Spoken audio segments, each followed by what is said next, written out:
Welcome to the Coding Bros. In this video, I am going to show you the top 5 must-have Flutter packages. Okay, so these are the most commonly used Flutter packages. These packages are used by basically all the Flutter developers. So let's get started. Head over to the Dart package website. So the first package is the shared preference package.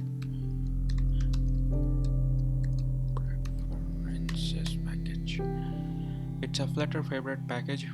Now, what does this package does? If you're a developer, you must have or may have heard about shared preference. It's a way of storing some simple data into the storage. Okay, it's not used for store heavy data. Okay, it's used for storing basic data like this some app settings, some basic app settings, or for example, if you want to store some login status or username or email.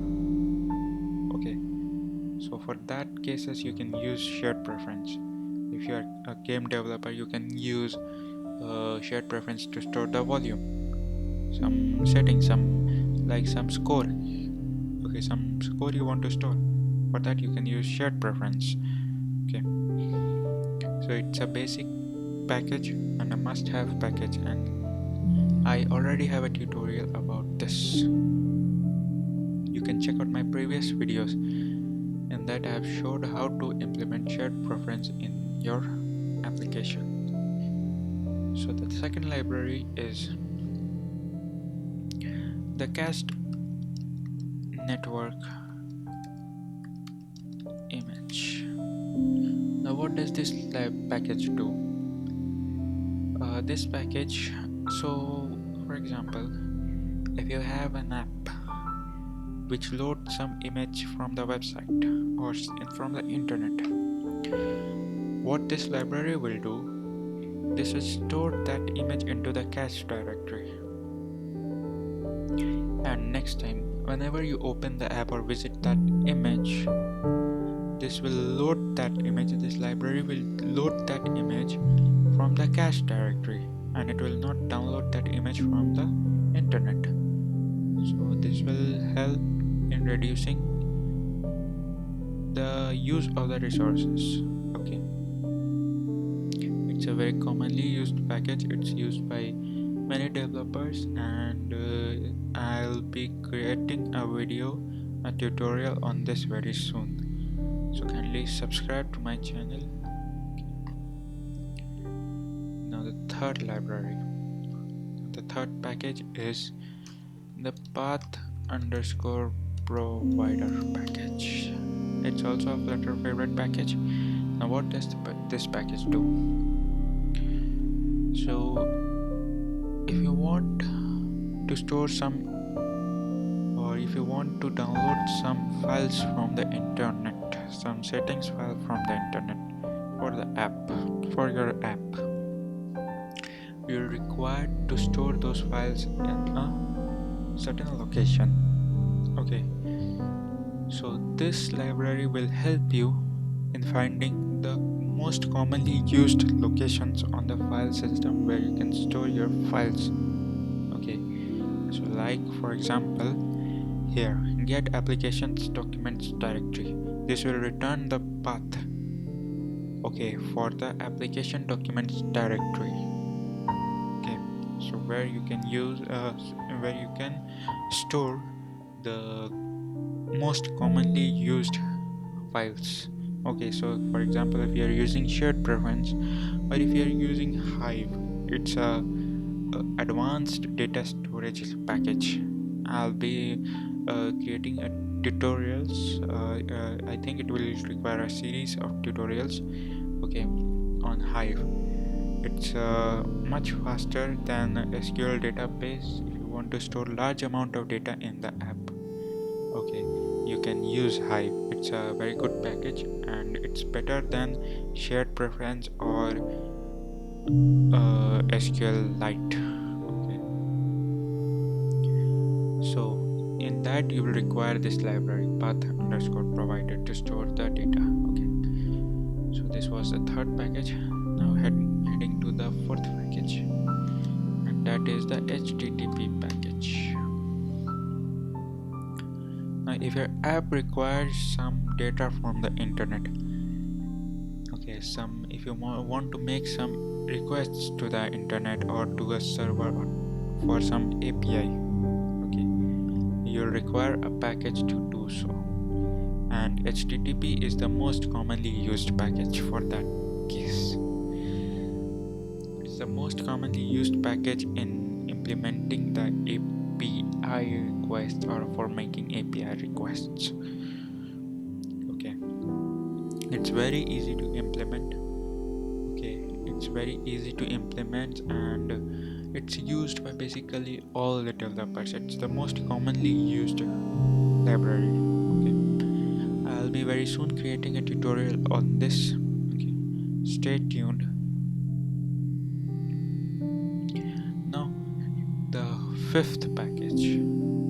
Okay, the fifth and the last package is Firebase. Now what is Firebase? Firebase is a backend as a service solution. Okay, what does that mean? So Firebase is basically a server. Okay, it's a server for storing your data. It's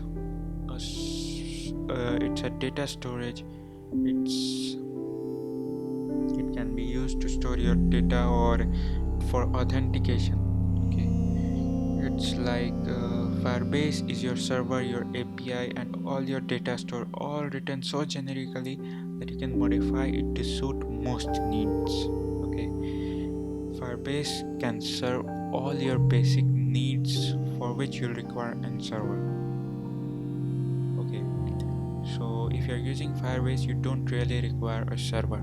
You can store your data into the Firebase storage. You don't need a database because Firebase has Firebase database or the real-time database, or now they have the Firebase Firestore, which is relatively much faster and much better.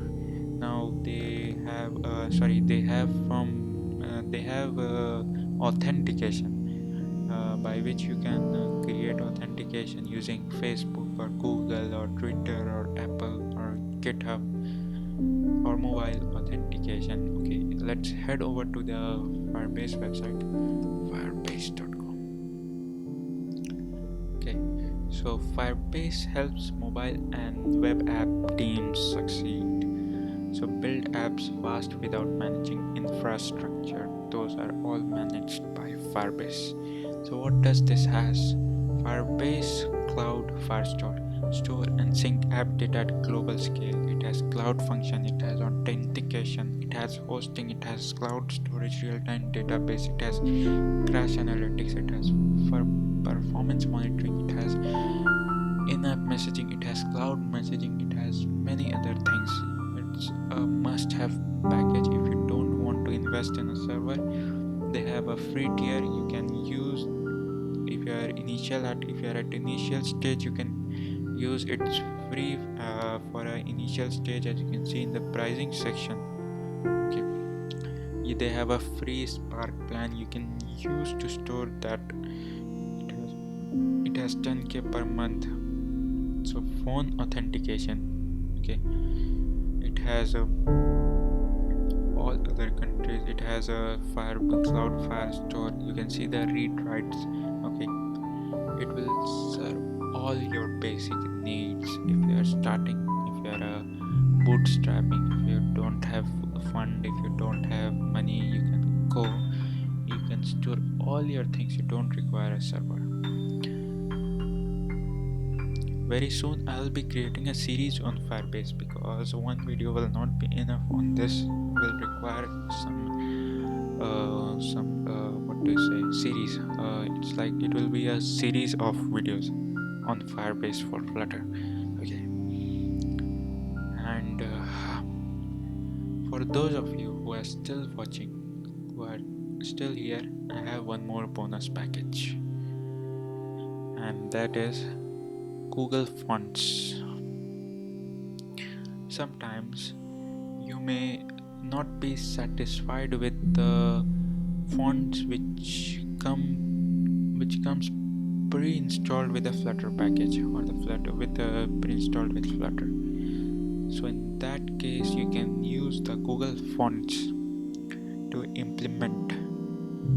Okay, or you can use the Google Font to easily use any of their 977 fonts listed in the fonts.google.com website. Okay, it's super easy. This library is super easy to implement. This is super easy. You can see in this website, in their website, that these all these fonts, you can implement all these fonts. Okay, and all at free. They all these are free. Okay, all these are free. You can implement all of those fonts using the Google_fonts package. It's super easy.